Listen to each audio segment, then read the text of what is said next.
आप सबको प्रणाम करता हूं, मेरे प्रणाम स्वीकार कीजिए। प्रणाम इसलिए भी कर रहा हूं क्योंकि आज के जमाने में भाई भाई की नहीं सुनता, बाप बेटे की नहीं सुनता। ऐसे में इतनी देर तक बैठकर आप हमारी कविताएं सुनेंगे, इसलिए प्रणाम करता हूं। अरुण ने मुझे विशेष तौर से कहा है कि भैया बस थोड़ा लेट शुरू है, इसलिए ज्यादा समय मत लेना। तो मैं आपका ज्यादा समय नहीं लूंगा, उतना ही समय लूंगा जितना समय मैं आपको दूंगा, उससे 1 सेकंड ज्यादा नहीं लूंगा। महेंद्र ने कहा, अरुण ने कहा साहब तालियों के लिए बात लोग करते हैं। होता क्या, कवि सम्मेलन में हमें 2 तरह के वार्षिक 2 तरह के पेमेंट मिलते हैं। एक वो पेमेंट जो हमें लिफाफे के रूप में मिलता है, उसमें कुछ रुपए होते हैं। दूसरा पेमेंट आपकी तालियां, आपके ठहाकों के रूप में हमें मिलता है। लिफाफे वाला पारिश्रमिक वो तो एकदम खर्च हो जाता है, लेकिन आपकी तालियां, आपके ठहाके जिंदगी भर हमारे साथ में चलते हैं। इसलिए अक्सर हमारे मुंह से निकल जाता है कि तालियां बजाएं। वैसे मैं आपको बार बार तालियां बजाने के लिए कह नहीं पाऊंगा क्योंकि मैं जरा संकोची किस्म का आदमी हूं, इसलिए जहां बात ठीक लगे वहां मेरा पेमेंट कर दें। मैं 2 तरह की कविताएं लिखता हूं। एक वे कविताएं जो अच्छी कविताएं होती हैं, दूसरी वे कविताएं जो बहुत अच्छी कविताएं होती हैं। अच्छी कविता आपने महेंद्र अजनबी से सुनी,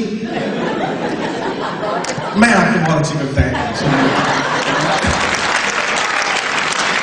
जैसे पहले भी जिक्र हुआ, शर्मा जी के घर में भी जिक्र हुआ, यहां भी जिक्र हुआ। मैं नाम से 1/3 भूतपूर्व प्रधानमंत्री हूं, इसलिए आप मुझे ज्यादा सम्मान दे सकते हैं। वैसे हम दोनों में समानता ही बहुत है, उनके नाम में भी अटल जुड़ा हुआ है, मेरे नाम में भी अटल जुड़ा हुआ है। वे भी कविताएं लिखते हैं, मैं भी कविताएं लिखता हूं। वे भी कभी एवरेस्ट पे नहीं चढ़े, मैं भी कभी एवरेस्ट पे नहीं चढ़ा, बिल्कुल बराबरी का मामला है। वे जब जब भी बॉम्बे आते हैं तो मुझसे मिलने के लिए मेरे घर नहीं आते, मैं जब जब भी दिल्ली जाता हूं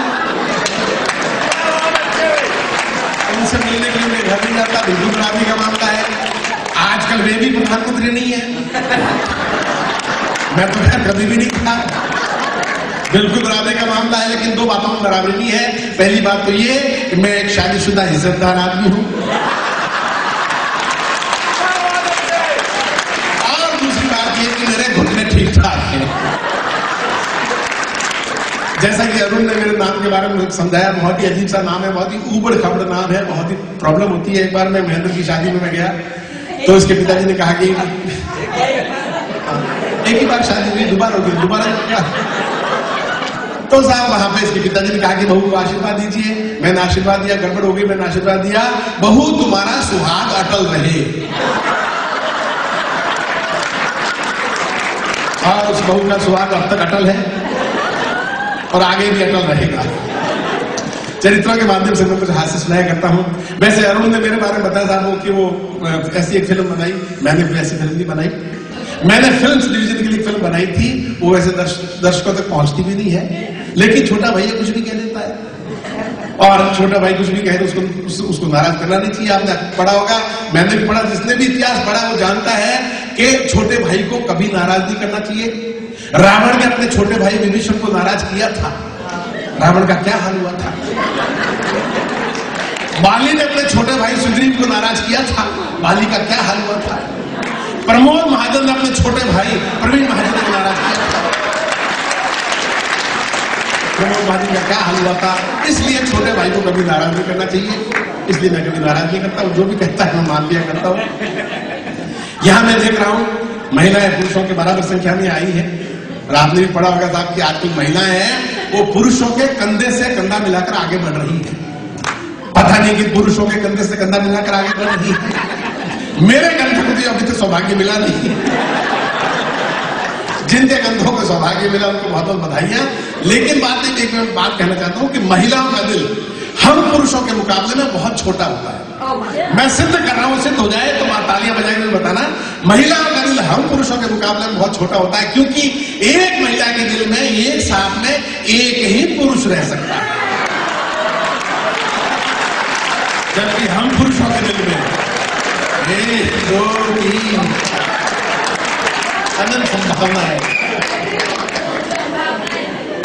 महेंद्र अजनबी ने वो किस्सा सुनाया बॉम्बे का। बॉम्बे में स्थिति ऐसी है कि जहां इतनी जगह ही नहीं है, वो तो बात छोड़िए, उससे भी बढ़िया किस्सा बता रहा हूं। महेंद्र अजनबी बॉम्बे में बसने के लिए आए एक बार, और एक दलाल से कहा कि भैया आप एक अच्छा सा कमरा दिलवा दो। दलाल को 20 दिन भटकने के बाद में कमरा देख के आया और कहा चलिए आपके लिए कमरा ढूंढ लिया है। तो इन्होंने कहा मैं तो प्रोग्राम में जा रहा हूं, आप मेरी पत्नी को लेके जाइए, वो कमरा फाइनल कर लेंगे। इत्तेफाक से इनकी पत्नी समझदार है, बॉम्बे की मजबूरी समझती है, कमरा बड़ा मुश्किल से मिलता है। उन्होंने वो कमरा देखा और कहा देखिए भैया ये कमरा मुझे तो पसंद है, लेकिन ये कमरा मेरे कभी पति को पसंद नहीं आएगा। तो दलाल कहता है कि मैडम ये कमरा ले लीजिए, ऐसे पति तो हजारों मिल जाएंगे।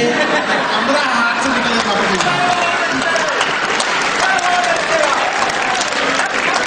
ये मेरे बॉम्बे की स्थिति है। ऐसे ही चरित्रों के माध्यम से कुछ हास्य आपके सामने रख रहा हूं, आप हंस रहे हैं, मुझे बहुत अच्छा लग रहा है। हम कोशिश करेंगे कि आपको नया से नया सुनाए हास्य के लिए। ओशो रजनीश ने एक बात कही है कि हास्य तो प्रार्थना है। आप जब तक हंस रहे होते हैं समझ लीजिए प्रभु की प्रार्थना कर रहे होते हैं। प्रार्थना शुरू करते हैं, प्रार्थना शुरू हो चुकी है। पहला चरित्र एक बच्चे का चरित्र। बच्चों के जो सवाल होते हैं वो बहुत ही प्यारे होते हैं, लेकिन उतने ही खतरनाक। एक बच्चे ने अपने बाप से पूछा पिताजी मैं घर में कैसे आया। आप में से कई बापों ने सवाल फेस किया होगा, पिताजी मैं घर में कैसे आया। तो बाप ने कहा बेटा ऐसा है कि मैं नदी किनारे घूमने के लिए गया था, वहां तुम मुझे पड़े हुए मिल गए, मैं तुम्हें उठाकर घर ले आया। और उसने फिर पूछा आप कैसे आए। तो उसके बाप ने कहा कि मेरे पिताजी तीर्थ करने के लिए गए थे, वहां मैं उनको पड़ा हुआ मिल गया, वो मुझे उठाकर घर ले आए। बच्चे ने फौरन जाकर अपनी डायरी में लिखा हमारे खानदान में किसी को बच्चे पैदा करने नहीं आते, कहीं से भी उठा के ले आते। और बच्चों की सबसे बड़ी पीड़ा होती है होमवर्क। ये तो एक जोक था, लेकिन कविता की 4 पंक्तियां देखिए कि बच्चे ने पूछा होमवर्क करते करते, होमवर्क बच्चों की बहुत बड़ी पीड़ा होती है। बच्चे ने पूछा होमवर्क करते करते आदमी शादी क्यों करता है। बाप ने सवाल के वजन को तोला और फिर टालने के लिए बोला आदमी शर्ट में बटन नहीं टाल सकता ना, इसलिए शादी करता है। बच्चे ने फौरन दूसरा सवाल किया फिर दर्जी क्यों शादी करता है। आगे की पंक्तियां देखिए, आगे की पंक्तियां देखिए। बच्चे ने फौरन दूसरा सवाल किया फिर दर्जी क्यों शादी करता है। आपके सारे बहाने बेकार हैं, मेरा होमवर्क करके दीजिए, इस होमवर्क के लिए आप जिम्मेदार हैं। आपने शादी की तो मैं आया तो स्कूल गया तो ये होमवर्क मिला। अब ये होमवर्क मैं क्यों करूं। शर्ट में बटन टांगने आपको नहीं आते थे, उसकी सजा मैं क्यों भुगतूं।